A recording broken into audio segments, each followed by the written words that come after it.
Ladies and gentlemen, we're on to chapter 19 of Varjak Paw by S.F. Said, published by Corgi, with amazing illustrations by the very brilliant Dave McKean. Anyway, chapter 19. Well, we left chapter 18 sort of in the middle of things. They'd come to that big square with the statues of lions reminding us what cats really can be. And at the end of it, they were starting to think about how they might work together to hunt. And of course, cats normally hunt alone, but let's see if they can find a way. Varjak and Holly talked through the night by the giant bronze lions.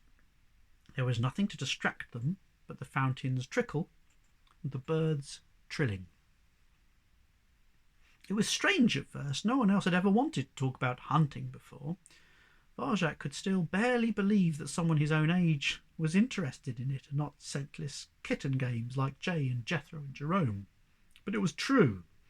Holly was easy to talk to because she was like him. She liked the same things. Her mind worked in the same sort of way. Sometimes it was hard to keep up with her. Whenever he thought he had the answer to something, she asked another difficult question like, why like this? Why not like that? And she had ideas that he'd never have thought up. But he had a few of his own too, and together they worked out their plan. That night Varjak felt something he'd never felt before, or rather he didn't feel something. He didn't feel alone. They woke Tam just before dawn and explained the plan to her. Her eyes grew round with fear. Me, she said. Why would you want me to do that? Why me? Can you do any other part of the plan? Said Holly. Or Varjak's? Well, no, but... You got to do it, Tam, said Varjak. It's impossible without you. It is? She said. Of course it is, said Holly. And if you do it, I promise I won't say her name anymore. Well then, said Tam cheerfully. Well, what are we waiting for? They took up their positions as the first rays of sunshine splashed onto the white buildings, filling the square with light. Everything began to glow, the ground, the sky, even the water in the fountains. Varjak crept up on the pigeons from one corner of the square. Holly crept up from another. Tam stood in front of them on the far side of the flock. At Holly's signal, Tam sprang at the pigeons. 100 birds beat their wings, fierce, dangerous in their flock. Tam kept on going, never slowing, just aiming for the other side, in a blur of speed that they couldn't stop. Varjak and Holly flew out of the morning sun behind them. It should have been easy. The birds were distracted by Tam. They didn't see him coming in the haze of brilliant light. That was the plan. But even as Varjak dived in, the thrill of the hunt in his veins, it started to go wrong. Tam was clear through, but there were still too many pigeons in a mass. He and Holly were on the edge of the flock, but couldn't get close enough to any single bird to strike. The birds turned on Holly, wings flapping savagely, claws curving out. She didn't run. She stood there bravely, trying hard, but now they were surrounding her, pecking at her with shrill, sharp beaks. Holly was in trouble. She was trapped. She couldn't get out. They were tearing and scratching and ripping at her. Varjak could see panic mounting in her face. Tam was helpless on the other side. Quick! He had to do something quick. Slow time. The fourth skill.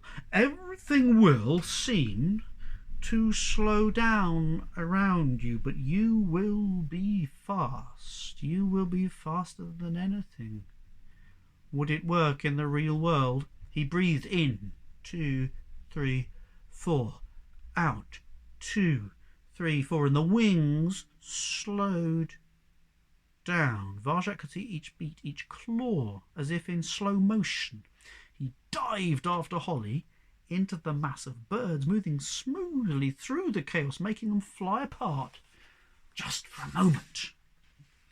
Holly! He called. She looked up. It was enough to break the rising terror in her eyes. She darted through the gap that he'd made away from the flock towards Tam to safety. Out of danger now, Varjak breathed normally and switched out of slow time. It worked. The fourth skill actually worked. Did they hurt you? He panted as he caught up with her. Nothing wrong with me, said Holly, though she was trembling. Thanks for getting me out, she added, much more quietly. No problem. He saved you, Holly, bubbled Tam. I guess we're even now, he muttered. I didn't do it for that, said Varjak. Holly didn't meet his eyes, but just for a second, Varjak thought he saw a smile flicker on her face. Come on, she said, sliding away from the square. We've got to hurry. I don't want to be here in broad daylight. It's too dangerous. You don't want another go, said Varjak. He knew that she was shaken, her fur was still ruffled, but maybe it would help her to try again.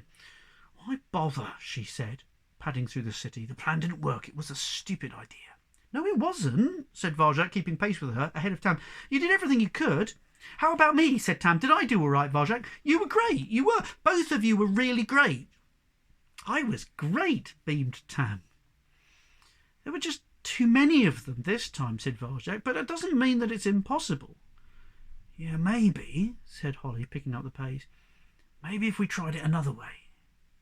They started on a new plan as they headed back. The city was beginning to rumble with life once more. Familiar streets flashed past as they went by. I'm still hungry, said Tam. Her nostrils twitched. Wait, you two, it's that fishy smell again. She stopped by a turning off a side street. The same turning where Varjak had caught the mouse. Even in the daylight it curved away into darkness, into shadow. Come on, Tam, said Holly over her shoulder. But it's that lovely smell again, said Tam. And there wasn't any food in the park, and the hunting didn't work, and I'm still hungry. We're not stopping here, said Holly. If you go, you're on your own. She turned back to Varjak and carried on talking. They walked away, planning their next hunt together. Tam stayed behind at the turning. It's your loss, called Tam. I'll see you back in the alley. Oh, that's the end of the chapter. So, yeah, Varjak and Holly are heading back to the alleys. And Tam's just going to have a little investigate about that delicious fishy smell. Well, I guess we're going to find out what happens about that in chapter 20, but that's a chapter for another day, because right now it's time for me to say goodbye and for you to get on with whatever it is that you need to go and get on with. So have a lovely time. Be kind to each other. I will see you soon.